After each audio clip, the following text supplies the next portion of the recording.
Dueling Dialogues presents His and Hers with Grace Matthews, The Hammer, and Connor Murphy.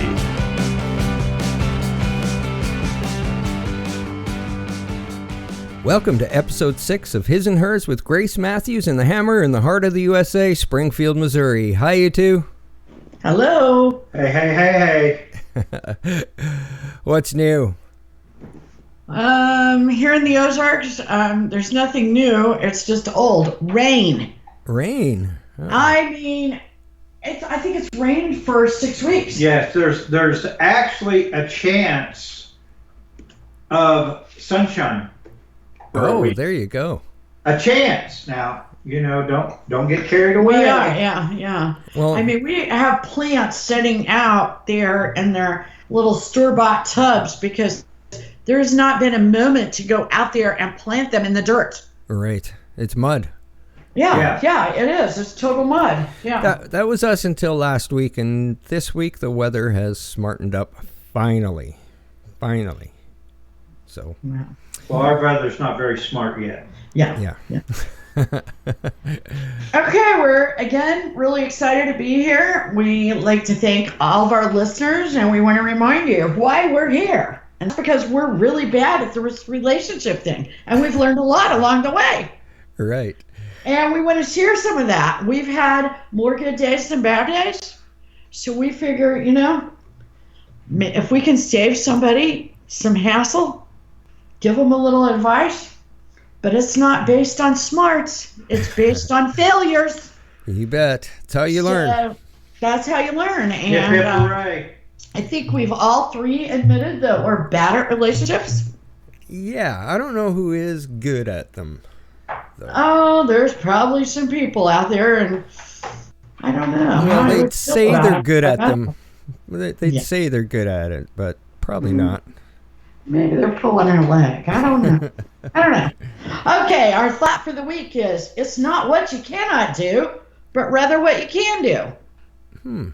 I'm hip on that, because being a person who has OCD, I have it very badly, and I'm trying to overcome it. It is really easy to make excuses, or you get in the same old humdrum or whatever. But to change and to make allowances so you don't make mistakes, and so you can learn to do things correctly and offer a different outcome. That's true. And I think that focusing on what you can do, because there's lots of things in this world you cannot change. Right. And, you can't change your spouse. You can't change your partner. You can't change your children. You've got to understand what you can change. You can hope to influence other people. You can provide them with an outlet. But you cannot change them if they don't want to be changed. So I think we have to think about that, and we try to have affirmations and thoughts every day. And supposedly, according to the gurus, this actually can change the wiring of your brain.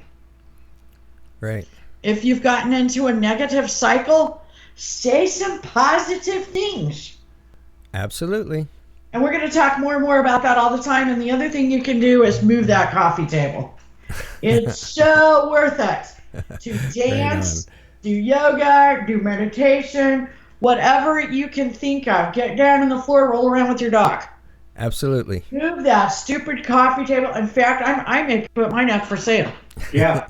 There you go. I am loving that so much.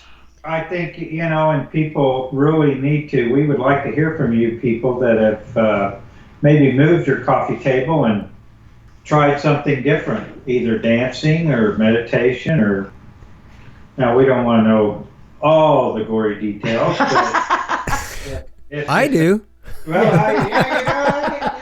we're all a little bored right now. There we go. Coronavirus, maybe But anyway, yeah. just anything to spice your life up, make a change.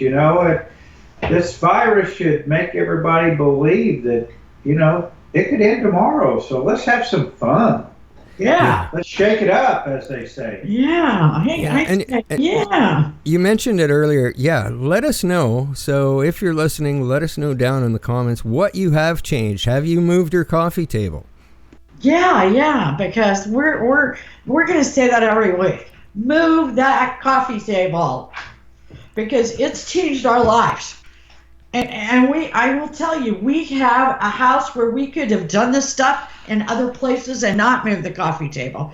But I'm telling you, there's something about that place where you spend a lot of time, you watch TV, you bond, it's something about the warmth of that place that when you do some of these things there, it just feels better. Does that make sense? Yeah, absolutely.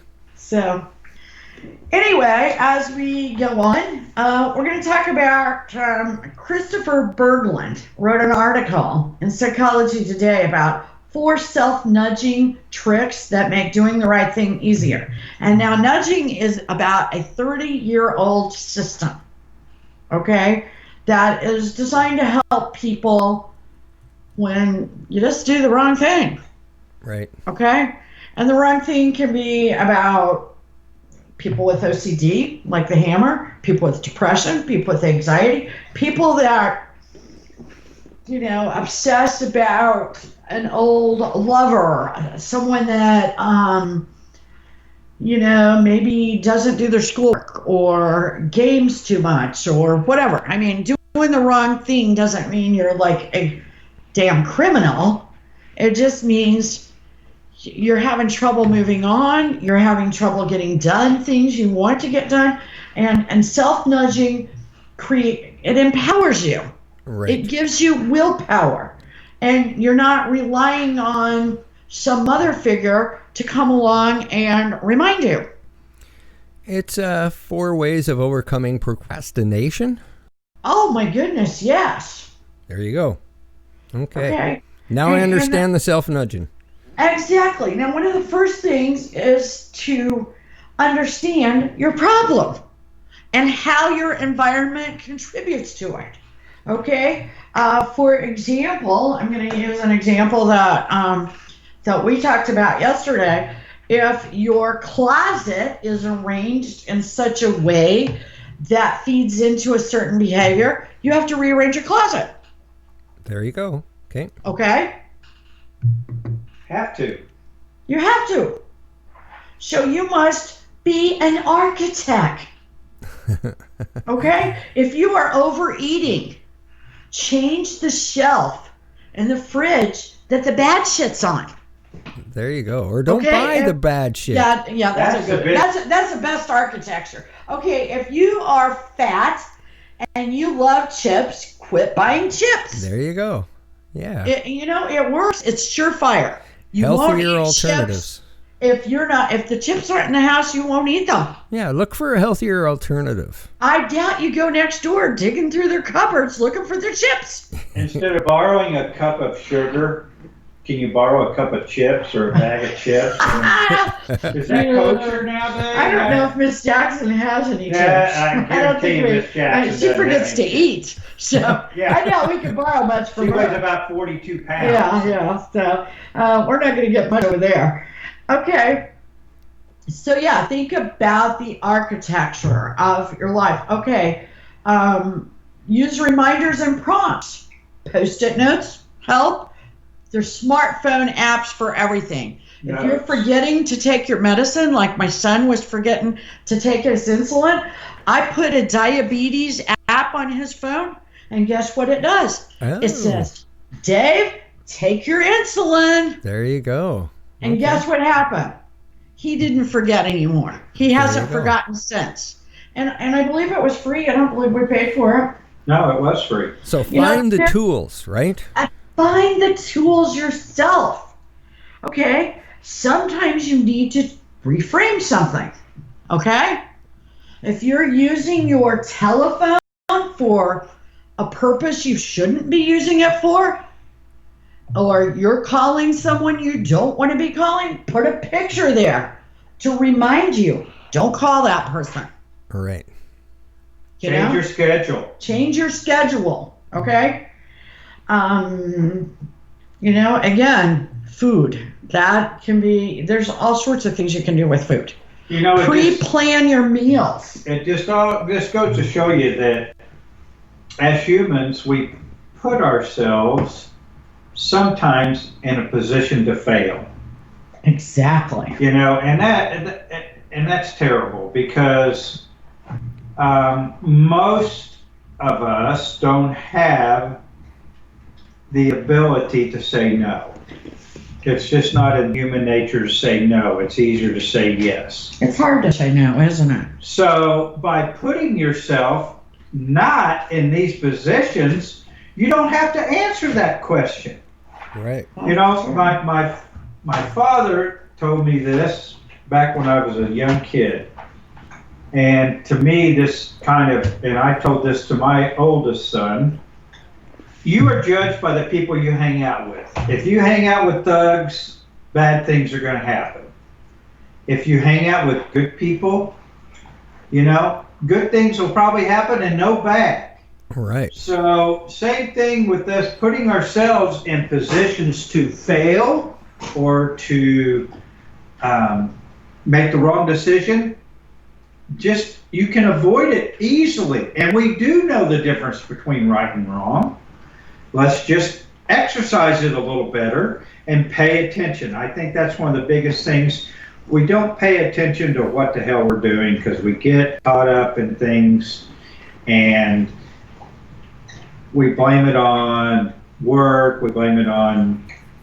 Well, Sada Gurrier says, that's one of our favorite Indian gurus, okay, yogis. He says, you can solve most of your problems by paying attention. Yeah.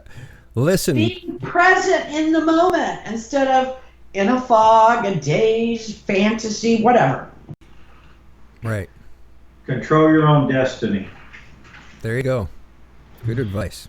Also, framing can mean, being positive versus negative, which is a lot of what we're talking about. That's a lot about affirmations. Right. Is basically rewiring your brain from some negative dogma to something positive, and it truthfully works.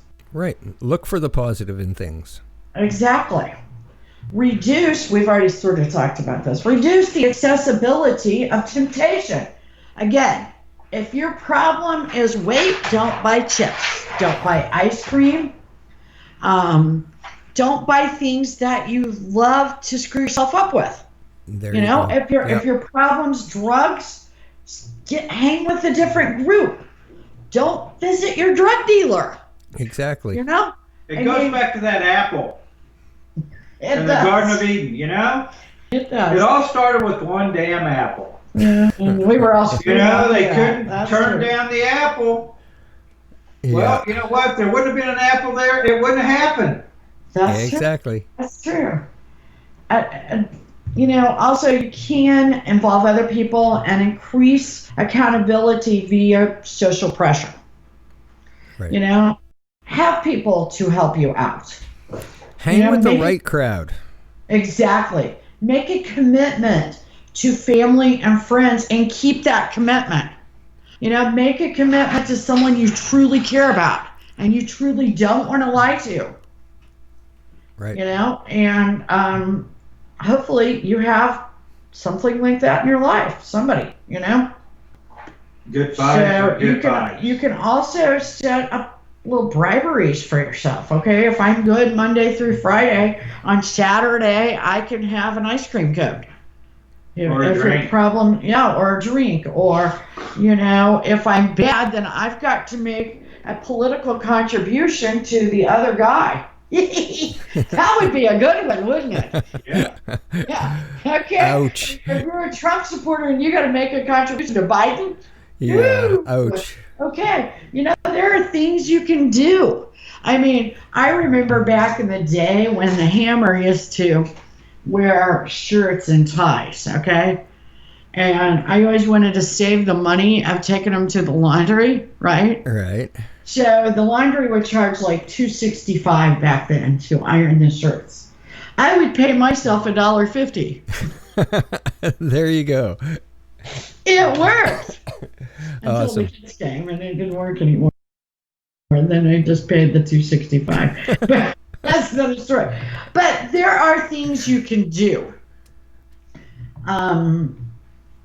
to nudge yourself. Right. And the nudging method is about 30 years old in the world of psychology and was around before the coronavirus era. But during the coronavirus era, when we're seeing a little bit more mental health issues, and maybe we're recognizing them more because we were around our family more. Right. Okay? I think we're noticing a lot of things because we're also in tune. We're not as busy. Exactly. And so I think there's going to be a whole lot of people out there that could write articles and books that could be titled COVID-19 Saved My Life. Yeah, I really do believe that everything has changed because, it's like I told the Hammer the first day he was home. I said, you know what? No matter what happens, when you go back to work, it will never be the same as it was. Right. Because you will never be the same. Because first of all, you've came home. You know what it's like to be home. Everybody else has. And so nothing will be the same. Right. Yeah, you're 100% correct there. So true. So true. So I was hoping to end up with a COVID hobby, like a new hobby, but so far the only hobby I've actually made happen is collecting empty liquor bottles. Yeah. Well, I think that's a lot of people. I did see something, the three most things that people did during the coronavirus was Besides drink. they drank more. Right. They did adopt pets.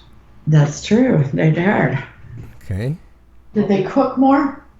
I can't remember what the third one was. I Oh, went darn. back. Oh, darn. Well, But maybe it'll come to you. 2 out of 3 is not bad. Yeah, I think cooking is probably the third. I would guess that it would be. Yeah. I think it was maybe that. I think they probably, I've heard a lot of people say that they've actually cleaned out closets and done a lot of projects that they thought they would never actually do. Yeah, You have those things on your list that are like, yeah, I'm going to do that someday. And deep inside of you, you're like, that's never going to happen. I'll never do that. Yeah. And suddenly we all had that kind of time. Yeah. So, okay, I'm going to bring up something, especially since we're talking about people losing their jobs, people, getting in touch with the fact that maybe they need to tweak their life.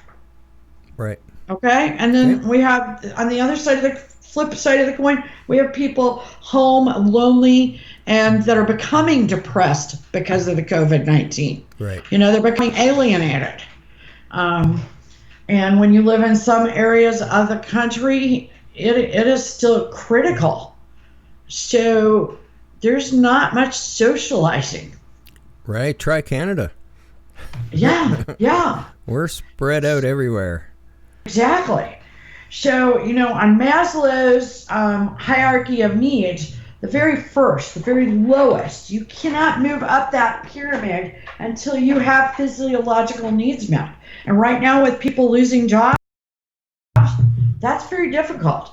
Physiological needs are air, water, food, shelter, sleep, clothing, and reproduction. I mean, we all have this innate idea about reproducing.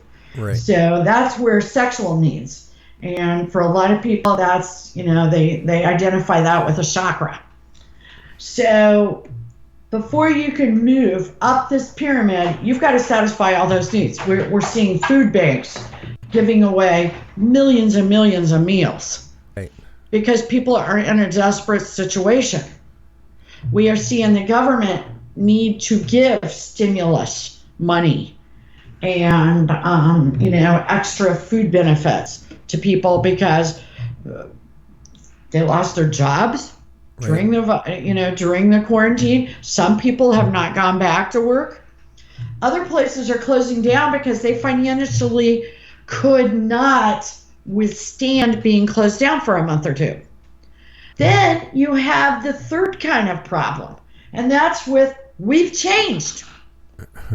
And there are certain businesses that aren't going to survive that. I mean, how about gyms, nail salons, airlines, hotels? Yeah, exactly. These are industries that are forever changed, at least, in a very short, long time. Right. I mean, the coronavirus is going to be here for a while. Okay, once you get those needs met, you start worrying about safety. Start worrying about, can I get the virus? I mean, you really can't worry about getting the virus if you're not eating. Yeah. Okay? So once you meet those needs, on the bottom, you start worrying about your personal security, your job. Right. Again. Yeah. Yeah. I mean, the job helps get the food and the food and shelter, but you really don't worry about the job if you're starving. Exactly. Okay? So that's the hierarchy. Resources. You start worrying about your health and your property. Okay? And you start meeting those needs. But if you don't ever meet these food needs, you never can get to the safety. Okay.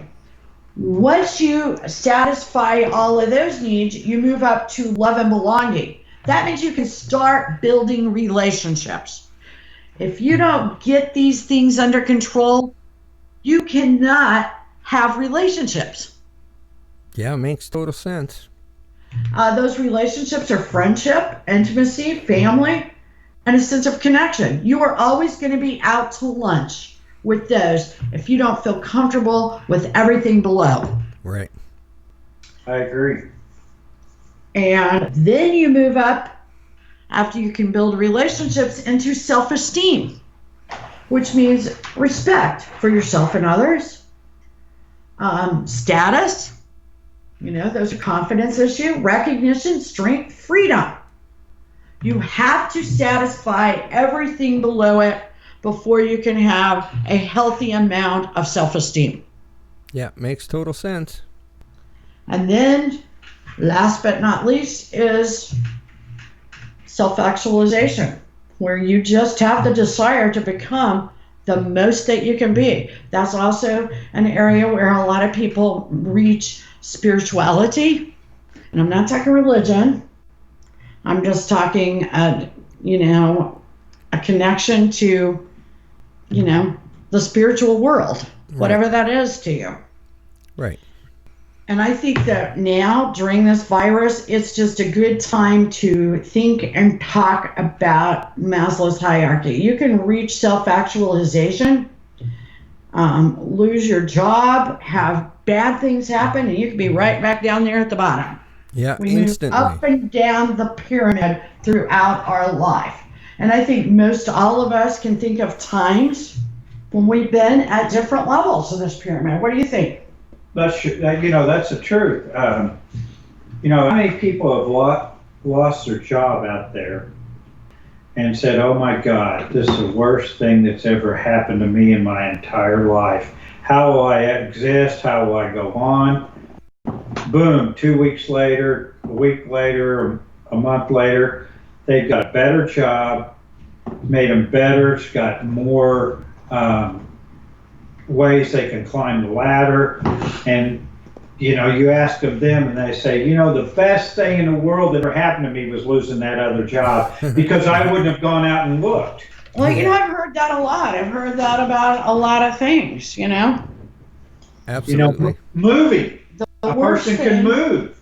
a relationship. I've heard people, oh my God, I lost somebody. Oh, it was horrible. And, it really ended up being okay. Look for the positive.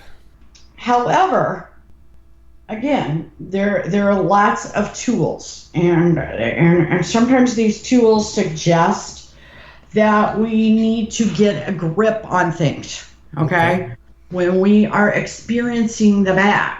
Now, one of the best tools I have ever seen, and it's very old. In fact, back when I was in college, they used this, and it is called the Social Readjustment Rating Scale. You can look it up online anywhere. Dartmouth has a copy, and it was done by Holmes and Rahe back in 1967. And what they did was they put a mathematical value to horrifying things that happen in your life. Yes. And you go, why the hell would you care about that? Well, because they learned that if you reach a point of 300 or more, you are 80% likely to have a medical health breakdown, meaning like a heart attack, cancer, something to that effect. Right. If you go from 150 to 300 points, you have a 50% chance within 2 years of having a situation. For example, death of a spouse is valued at 100. Right. Okay, divorce 73. I see. Okay. Okay, just separation is 65. Go to jail is 63. I mean, can you imagine divorce is 73 and going to jail 63? I think I would have rated jail higher, but I don't that's a know. little odd. I don't know. Death of a close family member is 63. A personal injury was 53. Okay, to get married is 50. Wow. So to break up the marriage is 73. To get married is 50. Imagine that, being fired at work, 47. Reconciling with your mate in your marriage is 45. Whoa. Retirement, 45. Wow. Wow, that's Pregnancy surprising. is 40.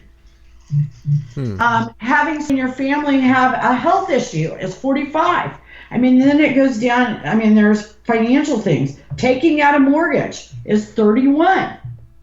Okay, your kids moving out. Now, what It's time 29. period is on this?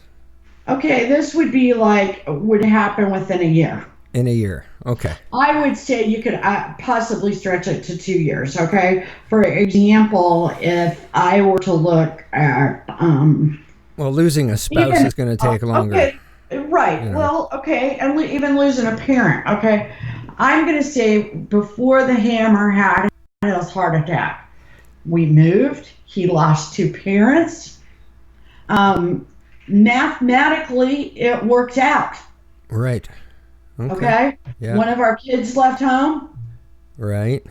I mean, and you added all those things up. He was over 300. He was over 300. And guess what? He had a heart attack. So these are things that affect you. And I urge you to look at this chart so you can go, ooh, wow, I got a lot of these. I need to get myself in order. Right. What's the hammer have to say about that? Yeah. Well, it's one of those things that you don't really think about it, but as I look back now, yes, all those things did happen. Yeah. And, which is kind of weird because I had no indication of a heart or having any kind of heart problem. No high blood pressure. As a matter of fact, my cardiologist said that I'm one of the lucky ones. I said, what do you mean by that? I had a heart attack. He says, well, you're one of the about 1 in a million that we can't really tell you why you had it, but you had it.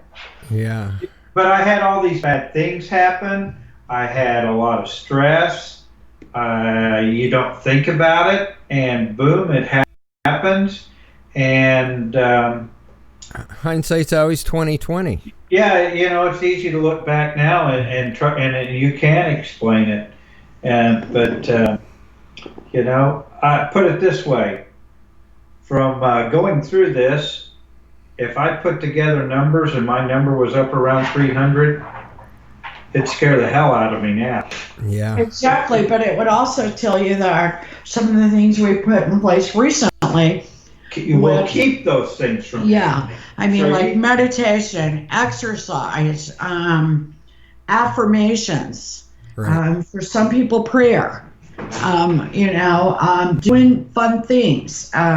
Getting something you love and you care about that's less stressful. So one of the reasons to use this tool is not to sit around and cry for yourself. Oh my gosh, I've got 300. I might as well quit and, lay down and die. A heart attack to come. Yeah. Yeah. What you need to do is to, come up with an antidote. Right. Fix it. A vaccine. Nudge. Yeah. Go back to the nudge. Yeah, for sure. Well, speaking of stress, next week we're talking about parenting. Is that correct?